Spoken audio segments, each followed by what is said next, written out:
नमस्ते दीदी भैया, देखिएगा हमारे YouTube चैनल पर एक चुटकुला नाच गीत जा रहा है। पसंद आएगा तो लाइक करिएगा, शेयर करिएगा, कमेंट में बताइएगा आप लोग का कैसा लग रहा है।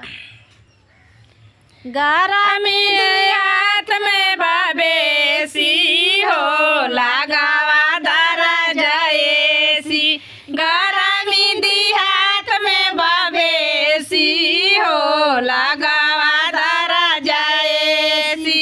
रोजा रोजा चूल्हा पर राजा खाना बनावेला, रोजा रोजा चूल्हा पर राजा खाना बनावेला। गरमी दी हाथ में बाबेसी हो लगावा दरा जाएसी, गरमी दी हाथ में बाबेसी हो लगावा दरा जाएसी।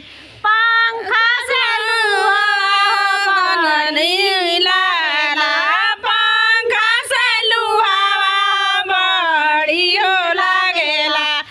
गरमी से हाथ के बाबेसी हो लगावा दरा जाएसी, गरमी दी हाथ के बाबेसी हो लगावा दरा जाएसी।